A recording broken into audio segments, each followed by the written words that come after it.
Carlão, Bom dia, Marcos. Tudo bom? Bom dia, Maria Eduarda.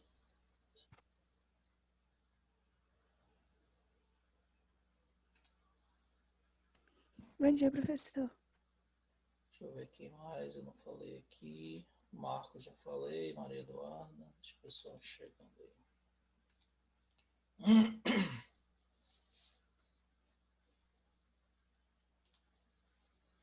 Bom dia, Pedro. Bom dia, Eric.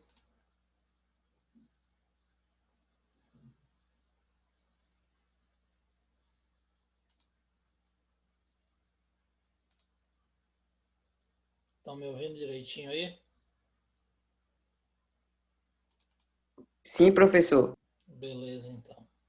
Hoje a minha internet está ruim. Quer dizer, sempre está ruim, né? Mas hoje ela parece que está um pouco pior. Estava dando aula para o terceiro ano, já interrompeu, caiu umas 2 vezes, mas voltou rapidinho. Se tiver qualquer problema, vocês, por favor, permaneçam aguardando que ela, se ela cair, ela volta e já entra no mesmo link. Então a gente já continua de onde parou, tá? Tomara que ela não caia agora nesse horário. De manhã cedo, que eu estava dando aula pro terceiro ano, ela caiu 2 vezes, mas voltou rapidinho. No mesmo minuto, isso foi só o tempo de reconectar. Aí o que que acontece? Eu vou fazer o seguinte, eu vou desligar a minha câmera, tá? Aqui para pesar menos, tá? Que diz que ajuda. E aí eu vou desligar a câmera e deixar só nos slides para a gente poder não correr o risco de, ou pelo menos tentar evitar de que caia, tá bom? Então eu vou desligar essa câmera aqui só para poder ver se melhora um pouco aí a qualidade da transmissão aí. Se eu não me engano, o problema, eu estou falando internet, mas parece que o problema é no Zoom. Eu vi outros Ah, professores o falando. meu caiu da aula de Camilo. O caso, eu fui tentar assistir a aula de Camilo, o meu caiu da aula de Camilo umas 5 vezes. Eu desisti de assistir. Eu boto sempre a culpa na internet aqui, mas eu acho que não é um problema só da internet, não. Tem a ver com o Zoom também, a quantidade de pessoas É usando. instável, né, a conexão aqui. Exatamente, aí Instável. fica complicado. Mas de qualquer forma, eu vou desligar a câmera para ver se melhora um pouco, tá? E aí a gente vai dar sequência. Bom, meus queridos, bom dia a todos novamente. Como eu havia dito para vocês ontem, eu falei para vocês de conservação da quantidade de movimento, teorema do impulso, e expliquei que está relacionado com choques, né? Choque elástico, inelástico e perfeitamente inelástico. Eu expliquei no finalzinho da aula. Então, antes de mostrar os exemplos que eu separei para vocês, eu vou relembrar aqui, tá? Falar detalhadamente desses choques com esses exemplos que eu estou passando aqui nesses slides para ver se vocês fixam e conseguem entender melhor. Qualquer dúvida pode abrir o microfone aí e perguntar, tá?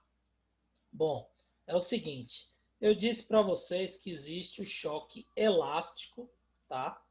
Existe o choque inelástico e o choque perfeitamente inelástico.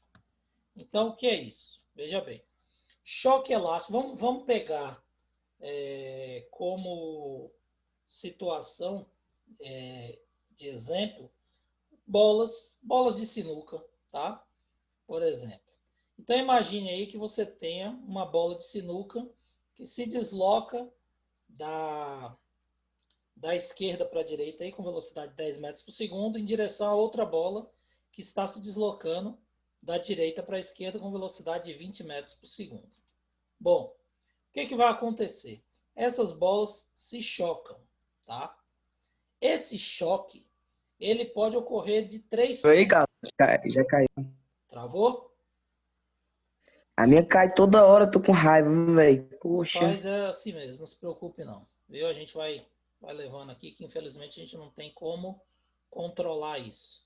Mas se cair, sair, pode clicar aí que a gente vai admitindo novamente vocês, tá? Para ver se a gente consegue dar sequência aqui. Hoje o negócio parece que está pior do que nos outros dias. Bom, então vamos lá. Olha só.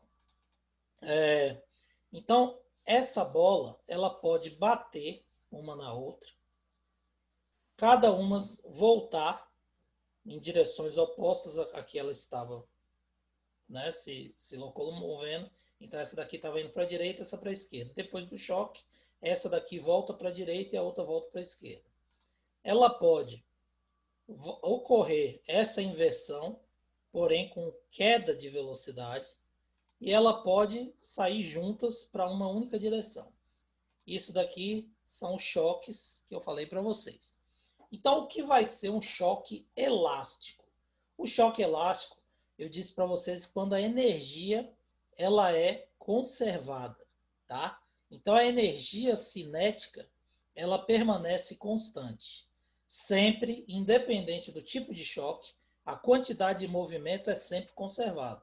A quantidade de movimento antes é sempre igual à quantidade de movimento depois. Não importa qual é o tipo de choque.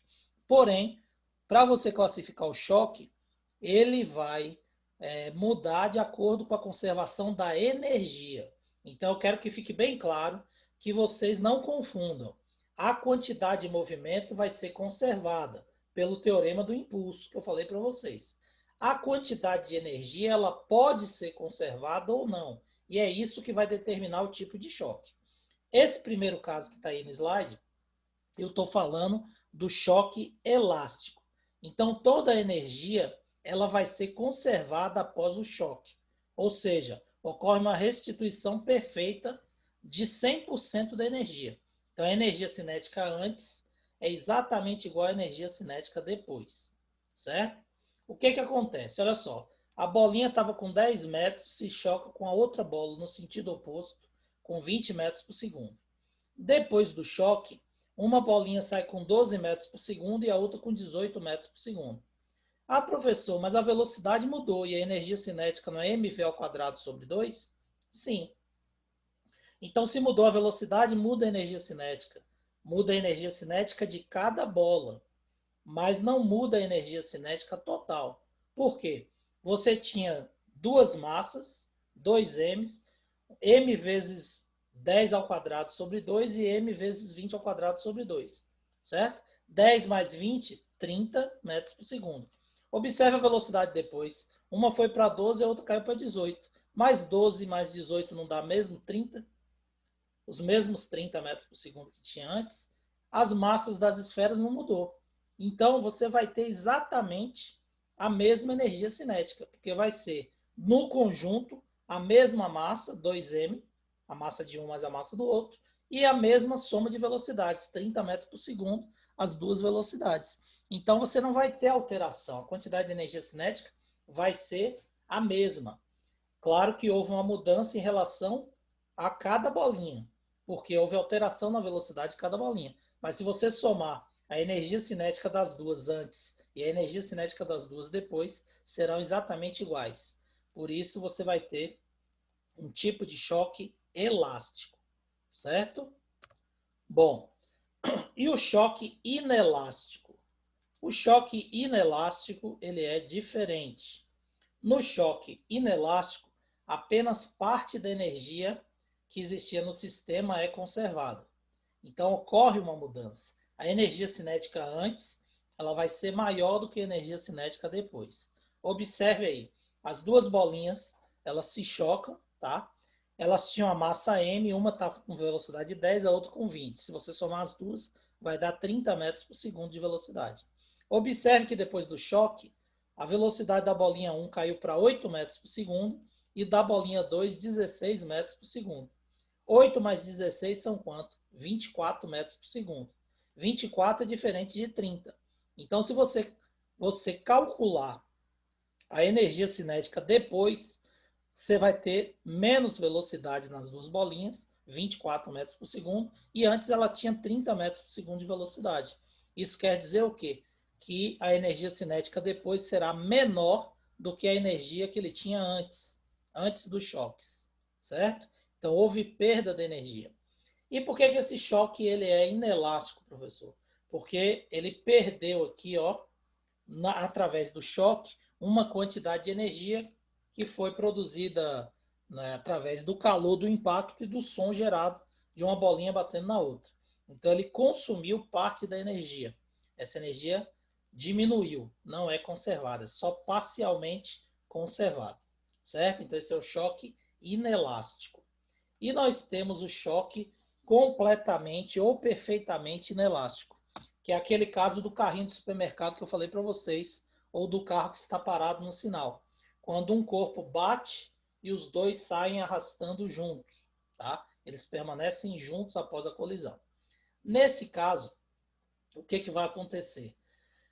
Você vai ter uma velocidade de afastamento igual a zero depois, porque os corpos não se afastam, eles engatam e saem juntos. Então é como se a bolinha 1 batesse na bolinha 2, e aí depois a bolinha 1 empurrasse a bolinha 2 de volta para a direita.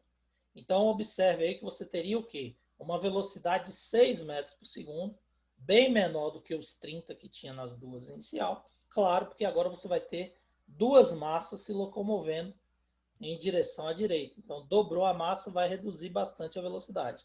Nesse caso aí, nesse exemplo, ele botou 6 metros por segundo. Então, você tem energia antes bem maior do que energia cinética depois. Tá? Então, não há conservação de energia nesse sistema. Qual a diferença do inelástico para o perfeitamente elástico? O inelástico, a bolinha perde energia, mas se afastam depois da colisão. O perfeitamente inelástico é quando os corpos engatam um no outro e se deslocam na mesma direção. Então não vai haver velocidade de afastamento. Certo? Lembrando que em todos os casos a quantidade de movimento será sempre conservada. Então, apesar da energia não ser conservada em todos os casos, no elástico ela é conservada, no inelástico e no completamente inelástico ela não vai ser conservada, porém a quantidade de movimento será conservada em todos os tipos de choques, certo? Então você vai poder calcular a quantidade de movimento antes igual a quantidade de movimento depois da colisão em todos os casos, beleza? Bom, ali foi só para a gente relembrar o que a gente falou. E agora eu vou passar para vocês exemplos, tá? De questões de impulso e quantidade de movimento envolvendo esse teorema do impulso. Bom, Primeiro exercício aí sobre impulso e quantidade de movimento. Apareceu aí para todo mundo? Todo mundo está Sim, vendo aí? professor. Beleza. Se ficar verde ou sumir, pode abrir o microfone e me avisar, tá? Bom, então primeira questão. Ontem eu falei para vocês no finalzinho da aula, coloquei até um slide lá da Universidade de Pernambuco, falando para ilustrar no finalzinho da aula sobre o airbag, tá? Então, o airbag e o cinto de segurança são itens de segurança presentes em todos os carros novos fabricados no Brasil, utilizando os conceitos da primeira lei de Newton de impulso de uma força e variação da quantidade de movimento. Analise as proposições. Primeira alternativa. O airbag aumenta o impulso da força média atuante sobre o ocupante do carro na colisão com o painel, aumentando a quantidade de movimento do ocupante. Segundo, o airbag aumenta o tempo da colisão do ocupante do carro com o painel, diminuindo assim a força média atuante sobre ele mesmo na colisão. Certo? Então, observem que são afirmativas opostas. Tá? O airbag aumenta o impulso, o airbag ele diminui o impulso, aumentando o tempo. Certo? Qual afirmativa é verdadeira? A segunda. É aquele mesmo caso daquela barreira de pneus que eu coloquei para vocês na aula passada. Então, quando o cara sai da pista e ele bate na barreira de pneus, ele aumenta o tempo de colisão, certo? Diminui a intensidade da força. E aí, o impacto vai causar menos danos do que se o veículo batesse numa parede rígida, certo? Então, a primeira afirmativa é falsa, a segunda é verdadeira. Terceira, o cinto de segurança impede que o ocupante do carro, em uma colisão, continue se deslocando com movimento retilíneo uniforme. Então, ele fica preso ao banco e evita que ele seja jogado para frente. Verdade isso aqui. O objetivo do cinto de segurança, baseado na primeira lei de Newton, é evitar que ele continue por inércia o movimento que o carro tem. Então, se ele estiver sem cinto, o carro para e ele vai ser arremessado para fora do veículo. Quarto, o cinto de segurança desacelera o ocupante do carro em uma colisão, aumentando a quantidade de movimento do ocupante. Falso. Ele não altera a velocidade. A velocidade por inércia do ocupante do carro será a mesma do carro. Portanto, a resposta correta vai ser letra B. Somente as afirmativas 2 e 3 são corretas. A 1 e a 4 são falsas. Vou passar aqui a resolução para vocês, é exatamente o que eu falei, né? Então, o airbag ele reduz a força aplicada sobre o corpo, aumentando o tempo de aplicação, que é o que fala na segunda alternativa. Por isso que a primeira é falsa e a segunda é verdadeira. E na quarta, a quantidade de movimento do ocupante vai ser reduzida à medida que ele vai parando quando ele está preso ao cinto, junto com o carro que tem sua quantidade de movimento também reduzida quando ele bate e vai perdendo velocidade. Portanto, a resposta correta, letra B de bola. Certo? Segunda questão. Um jogador de tênis, durante um saque, lança a bola verticalmente para cima. Ao atingir a altura máxima, a bola é golpeada pela raquete de tênis e sai com velocidade de 108 km por hora na direção horizontal. Calcule em quilogramas por metro por segundo o módulo da variação do momento linear da bola entre os instantes logo após e logo antes de ser golpeada pela raquete. Considere a massa da bola de tênis igual a 50 gramas. Então vamos lá. Como é que a gente vai resolver? A gente sabe que a massa tem que estar em quilogramas, então você vai transformar 50 gramas, divide por 1000, vai dar 0,05 quilogramas, tá? Ou 50 vezes 10 a menos 3 quilogramas. E a velocidade tem que estar em quilômetros por hora. Tem que estar em metros por segundo, desculpe. Está em quilômetros por hora. Então, você vai dividir por 3,6, 108 quilômetros por hora, vocês já sabem que é 30 metros por segundo. E aí, o que vai acontecer? A variação da quantidade de movimento, ela é quantidade de movimento final menos inicial.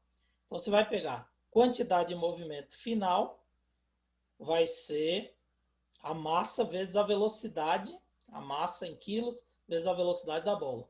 Menos a quantidade de movimento inicial, que no caso ali vai ser zero, porque não tem velocidade inicial. Você jogou a bola para cima, tá?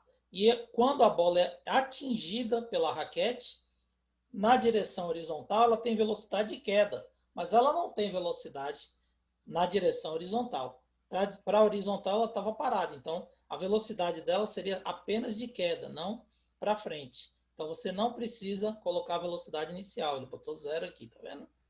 Então 50 vezes 10 a menos 3 vezes 30, 1,5 kg por metro por segundo. É a variação da quantidade de movimento, já que a quantidade de movimento inicial para o movimento horizontal é zero. Logo, a resposta correta é letra A. Entenderam?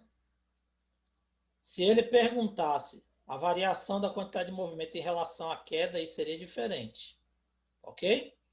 Porque você tem uma velocidade de queda. Você teria que calcular, ele teria que passar para vocês aqui pelo menos o tempo que a bola subiu, para você calcular a altura atingida, a velocidade que ela atinge a raquete, para você calcular a velocidade de queda da bola. Beleza? Todo mundo entendeu isso? Estão me ouvindo direitinho?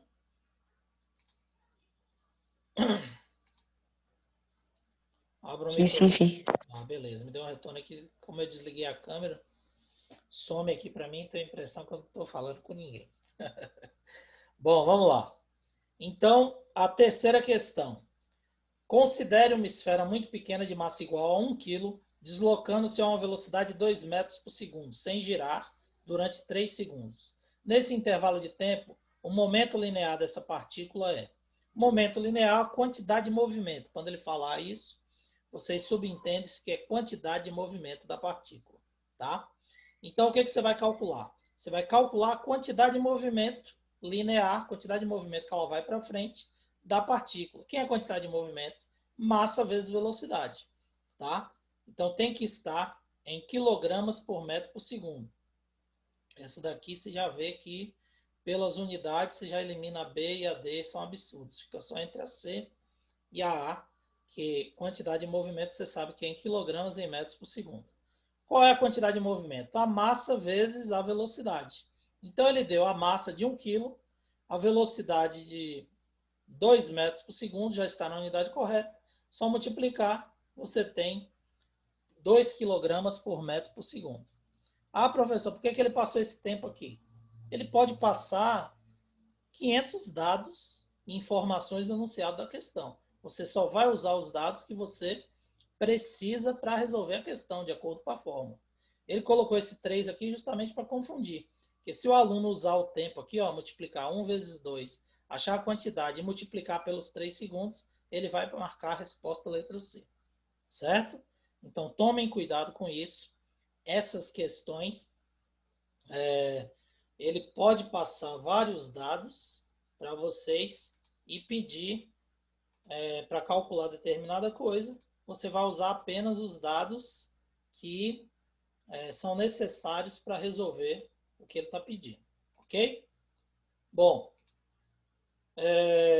aqui é um resumo dos choques, né, que eu falei para vocês.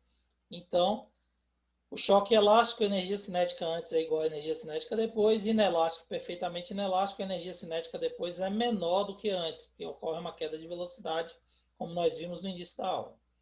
Para resolver qualquer problema de colisão, a conservação da quantidade de movimento é válida. Então, sempre a quantidade de movimento antes é igual à quantidade de movimento depois. Tá?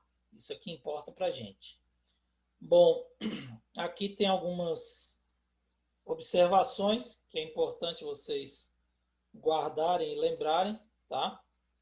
Essas observações estão relacionadas com o assunto de uma forma geral. Então, o impulso é uma grandeza vetorial relacionada com a força e o tempo de atuação da mesma. Quanto maior for a força, maior for o tempo de atuação, maior o impulso. Quantidade de movimento também é vetorial, possui a mesma direção e o sentido da velocidade. O impulso sempre vai corresponder à variação da quantidade de movimento. Durante uma colisão ou explosão, a quantidade de movimento sempre é conservada, que eu disse para vocês, independente do tipo de choque ou de explosão. A quantidade de movimento pode permanecer constante, ainda que a energia mecânica varie. Ou seja, se a energia cinética for perdida ou for alterada, você tendo perda de energia mecânica, você também vai ter a quantidade de movimento conservada. Aquilo que eu disse para vocês. O tipo de choque tem a ver com a quantidade de energia, que pode ou não ser conservada. Mas a quantidade de movimento, independente do tipo de choque, será sempre conservada. Certo? E após a colisão perfeitamente inelástica, os corpos saem juntos. É aquilo que eu falei para vocês. Um corpo encaixa no outro e sai se deslocando juntinho. Tá certo? Esse coeficiente de restituição não é importante para vocês, tá?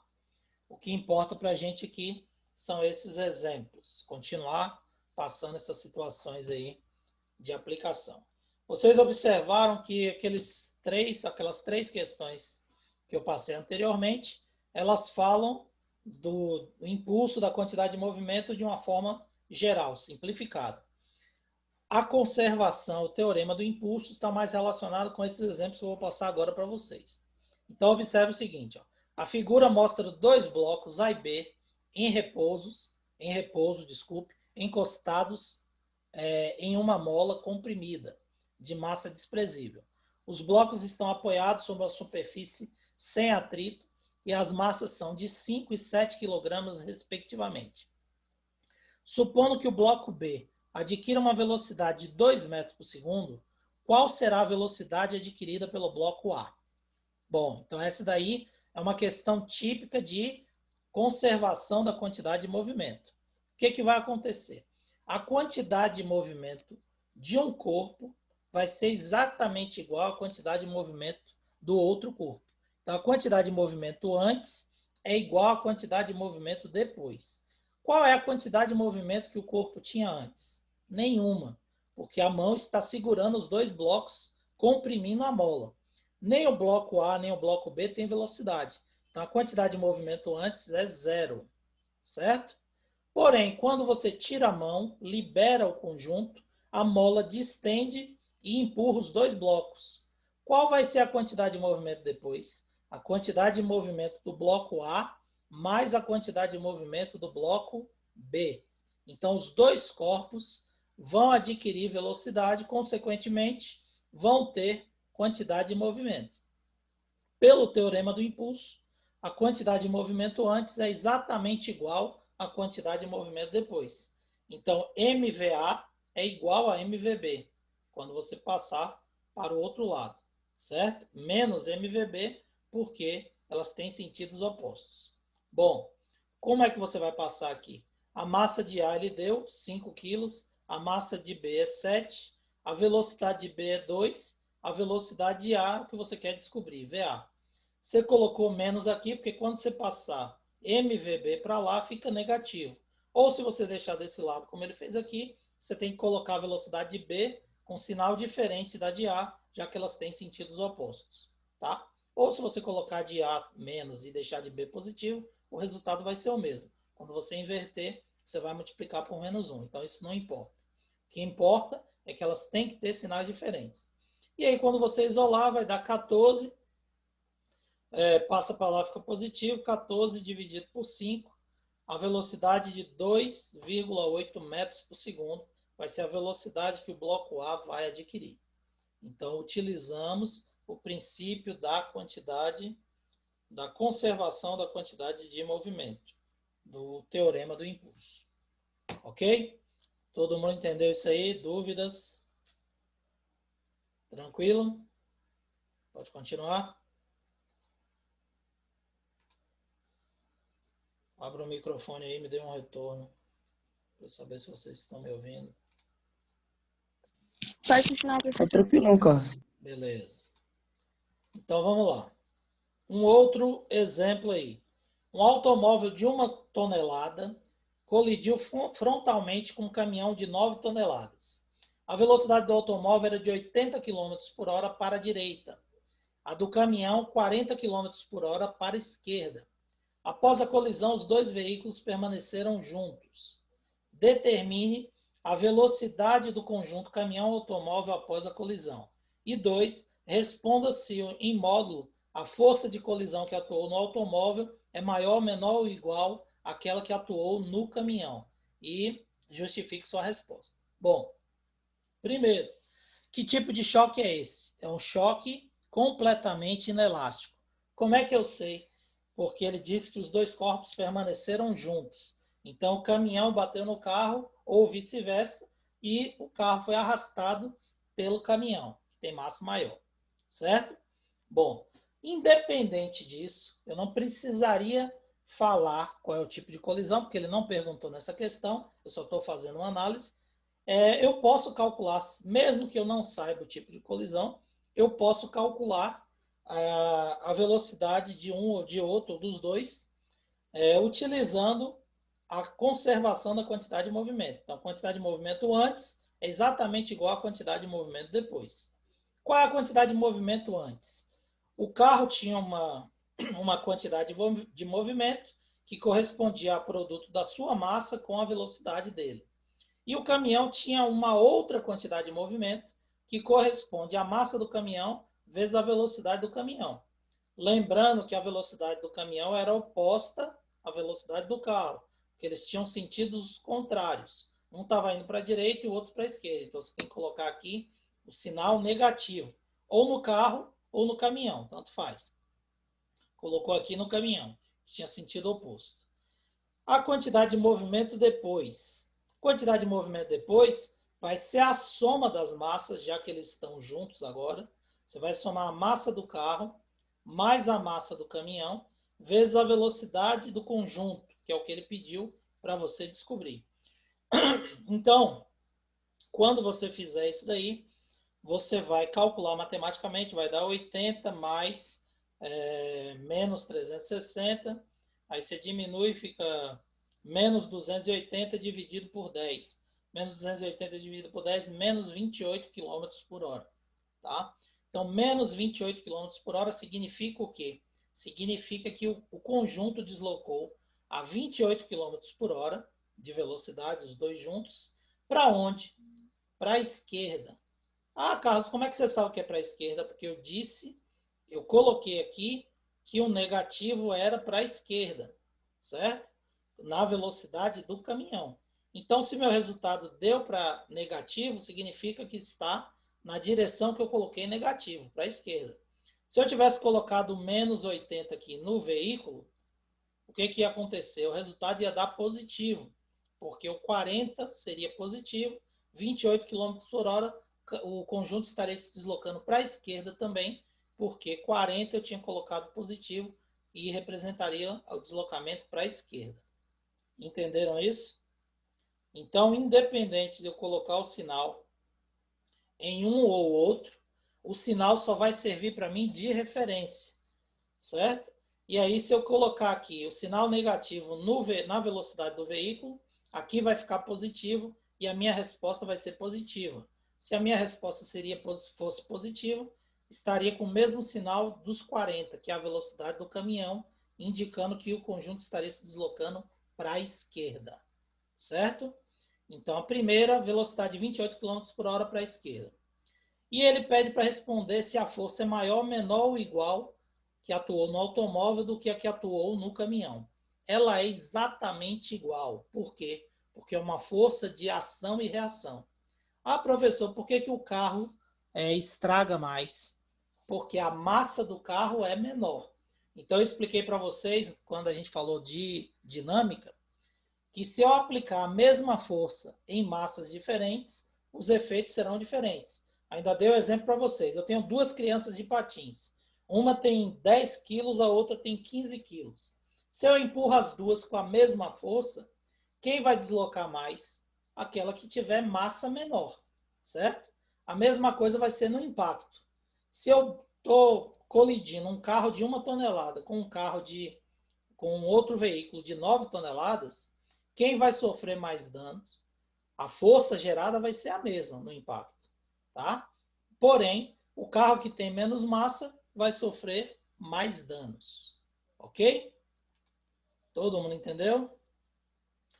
Bom, e o último exemplo aí, para finalizar, um trenó com massa de 250 kg desliza no gelo a uma velocidade de 10 metros por segundo. Se o condutor atirar para trás 50 kg de carga a uma velocidade de 10 metros por segundo, qual será a nova velocidade do trenó? Então, ele tinha 250 kg deslocando com 10 metros por segundo. Ele vai se livrar de 50 kg e ainda vai empurrar no sentido oposto, a velocidade no sentido oposto, certo? Ele vai ficar com 200 kg e vai ter uma nova velocidade. Que velocidade será essa? Vamos lá.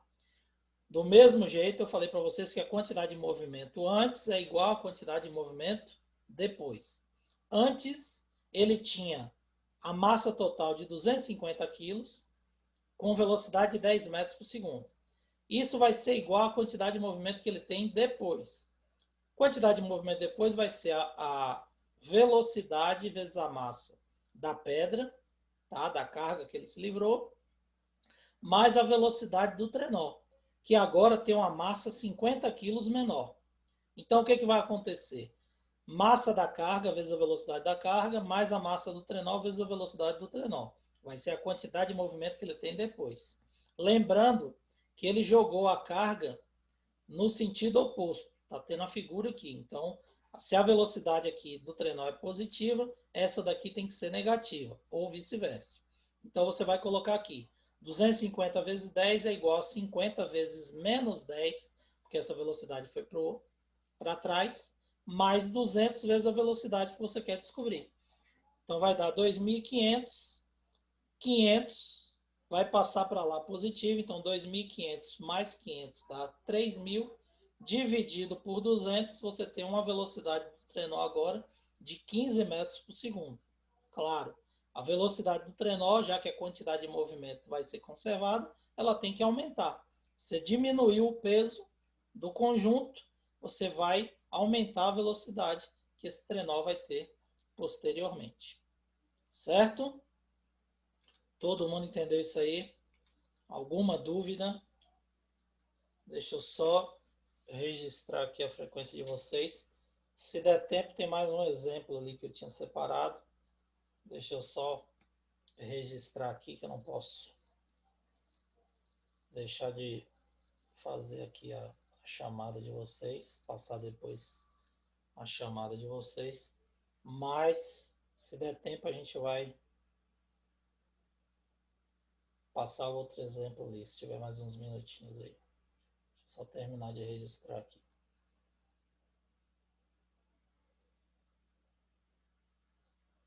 Pronto.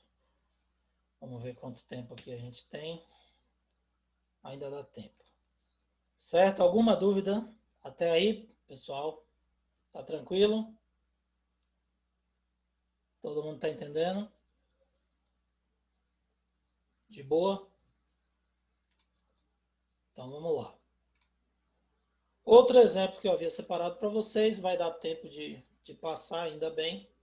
Um pequeno vagão de massa igual a 90 kg rola a velocidade de 10 metros por segundo sobre um trilho horizontal e num determinado instante cai verticalmente de uma correia transportadora sobre esse vagão um saco de areia de 60 kg. Determine a velocidade do vagão carregado. Então, novamente, entra o princípio da conservação da quantidade de movimento. Quantidade de movimento antes é exatamente igual à quantidade de movimento depois, certo? Antes, quem tinha movimento? O vagão vazio. 90 kg deslocando a 10 metros por segundo. Massa vezes velocidade, 90 vezes 10. Que vai ser igual à quantidade de movimento que ele tem depois. Porém, depois, ele vai ter mais massa, já que, além dos 90 kg do vagão, foi jogado em cima dele 60 kg de um saco de areia carregado. Então, nós temos a massa do conjunto, a massa do vagão mais a massa do saco de areia, vezes a velocidade do conjunto. Então, quantidade de movimento antes vai ser mv, 90 vezes 10, e a quantidade de movimento depois vai ser a massa dos dois, 90 mais 60, vezes a nova velocidade do conjunto, que é o que ele perguntou. Então, 900 dividido por 150, você vai ter uma velocidade de 6 metros por segundo nesse vagão depois que ele recebe o saco de areia. Beleza? Todo mundo entendeu isso aí? Alguma dúvida, pessoal? Tá tranquilo? Tudo de boa? Abra o microfone e responda aí para mim. Tudo, professor. De boa, professor. Beleza. Então, qualquer dúvida, estou à disposição de vocês, tá? Pode mandar mensagem lá no WhatsApp. Na próxima aula, eu vou passar uma listinha de exercício e aí a gente vai aplicar isso que a gente falou aí. Beleza? Um abraço, galera. Bom dia a todos. Obrigado pela participação de vocês. Até a próxima aula. Valeu. Um abração. Tchau, professor. Tchau, bom dia. Valeu, professor. Valeu, galera. Um abraço. Tchau, tchau.